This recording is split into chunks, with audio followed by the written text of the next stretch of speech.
तो जाते जाते पूतना ने कहा कि यशोदा बहन बधाई हो बहन। अरे जैसे ही हमने सुना है कि 80 बरस के उम्र में तेने लाला जायो है, सगरे काम धाम छोड़ करके एकदम दौड़ी चली आई, जरा लाला के मुख दिखा दे।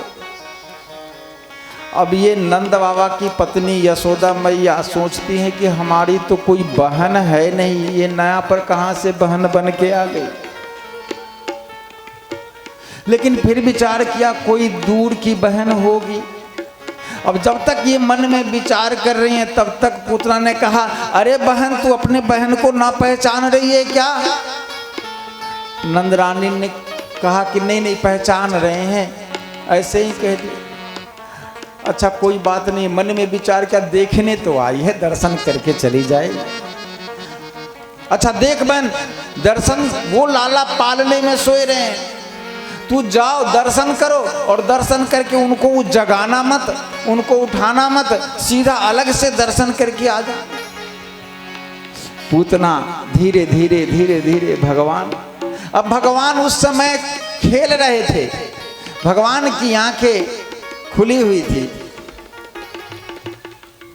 जैसे ही भगवान कृष्ण ने देखा कि ये पूतना हमारे पास आ रही है, भगवान ने अपना आंख बंद कर लिया। भागवत जी में लिखा, भगवान कृष्ण ने आंख बंद कर लिया। महात्मा ने कहा कि भाई ये पूतना जब भगवान के पास गई तो भगवान कृष्ण आंख क्यों बंद कर लिया? एक महात्मा ने कहे कि नहीं, भगवान सोच रहे थे कि गोकुल में आए हैं, माखन मिश्री खाएंगे, लेकिन माखन मिश्री तो मिला नहीं। ये पूतना मौसी अपने स्तन पर जहर लगा करके जहर पिलाने आ गई। इसलिए उन्होंने कहा कि भाई जहर पिलाने आ गई, और जहर पीने का आदत तो भोले बाबा को है, शंकर जी जहर पीते हैं। तो आंख बंद करके ध्यान कर रहे हैं, ओ भोले बाबा जहर पीने का आदत तो आप ही को है, आप आओ इस पूतना मौसी के स्तन में जो जहर लगाया है उसका पान तुम करो, और हम तो मौसी जी का दुग्ध पान करेंगे। एक संत ने कहा कि नहीं वो बात नहीं। फिर तो पूतना है मायावती और भगवान है मायापति। ये माया का रूप बना करके राक्षस है, राक्षसनी है, भगवान को मार देने के उद्देश्य से आई है, अपने स्तन में जहर लगा करके आई है।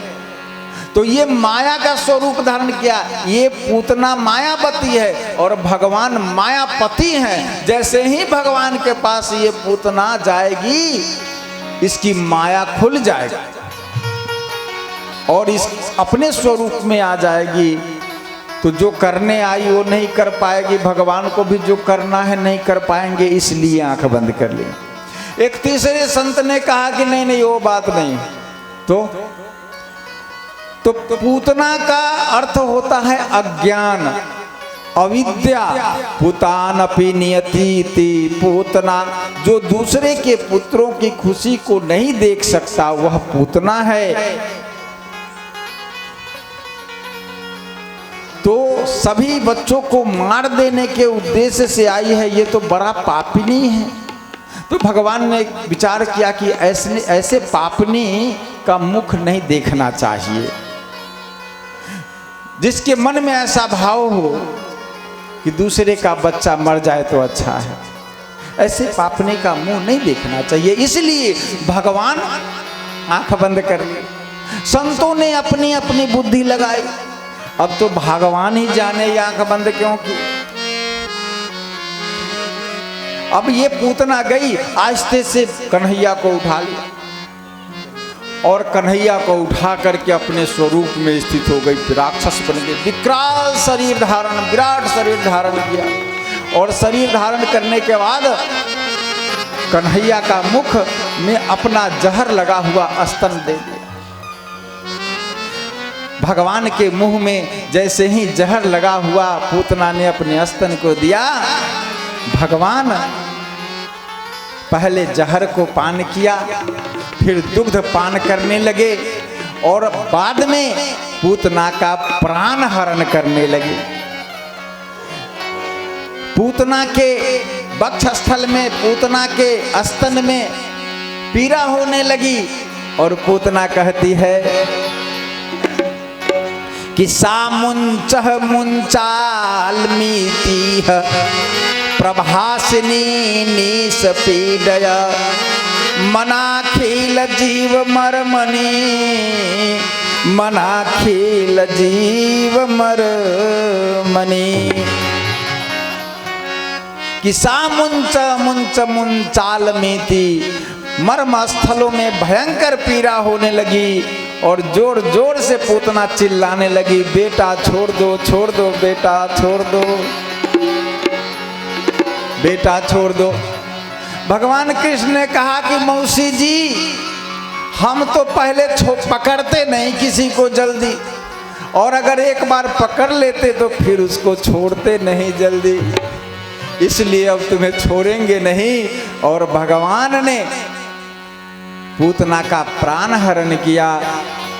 पूतना धराम से धरती पर गिर गई और भगवान पूतना के उदर पर मुस्कुरा रहे हैं, खेल रहे हैं। ये गोकुलवासी दौड़ करके पूतना के पास, अब पूतना का शरीर इतना विकराल है कि जब पूतना गिरी तो भागवत जी में लिखा है कि 6 कोस के सारे वृक्ष चकनाचूर हो गए।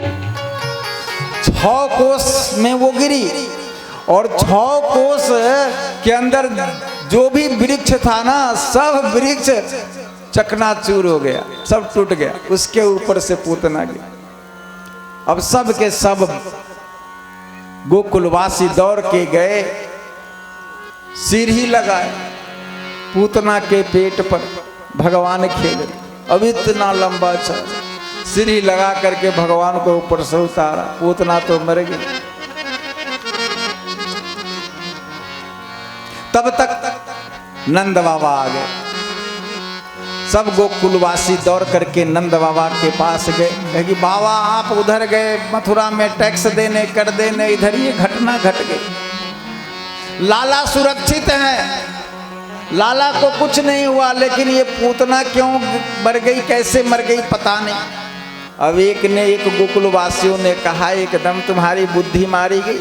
अरे लाला को लेकर के ये पूतना भाग रही थी, सो इसके पैर में ठेस लग गया और ठेस लगने से ये पूतना गिर गई, मर गई।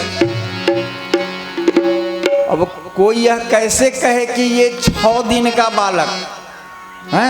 भगवान कृष्ण उस समय 6 दिन, अष्टमी तिथि को भगवान का जन्म हुआ था और ये घटना चतुर्दशी को हुआ। 8 6 14 6 दिन के भगवान कृष्ण है मात्र, और 6 दिन के उम्र में पूतना को मार दिया। कोई समझ सकेगा इसको? सब अपने अपने दिमाग लगा रहे हैं, कैसे मरी कैसे मरी। किसी ने कहा कि बस ठेस लग गया, गिर के मर गई, और का। एक ने कहा कि एकदम पागल है, अगर ये ठेस लगने से गिरती तो मुंह के बल गिरती, ये तो चित्ते गिरी है। अपने अपने सब दिमाग।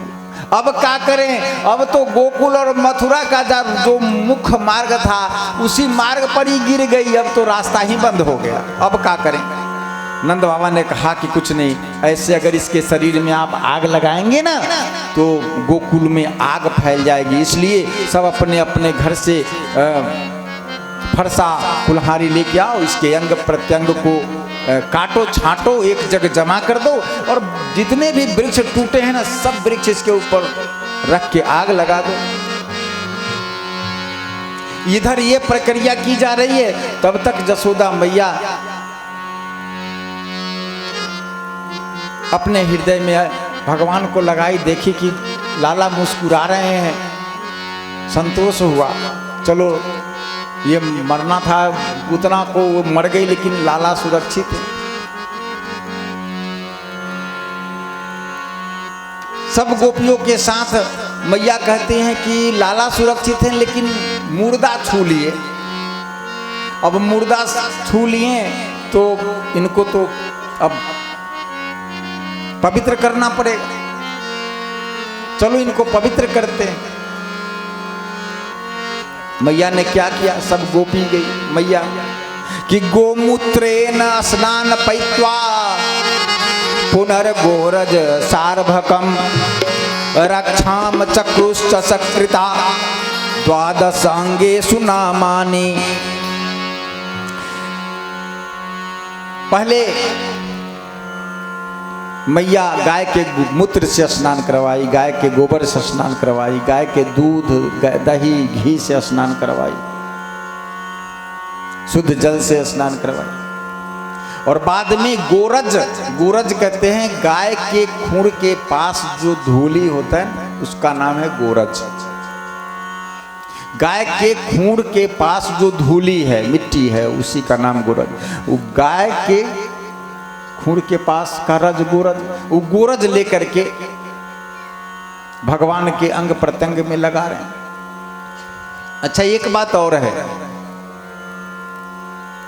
हमारे यहां बच्चों को अगर कोई नजर लग जाता है, अलाय बलाय टोटका है कहते हैं ना, अगर हो जाता है तो हम लोग क्या करते हैं, किसी झाड़ने वाले के पास जाते हैं, चाहे तो उस झाड़ने वाले को अपने घर में बुला लेते। वो झाड़ने वाले आकर के झाड़ते हैं, बच्चा हमारा ठीक भी होता है। हम चाहते हैं कि यहाँ जितने लोग कथा सुन रहे ना, आज हम उन सबको ओझा बना दें। ओझा बनना है कि नहीं? सब लोगों को बनना है ओझा, लेकिन एक वादा करना होगा।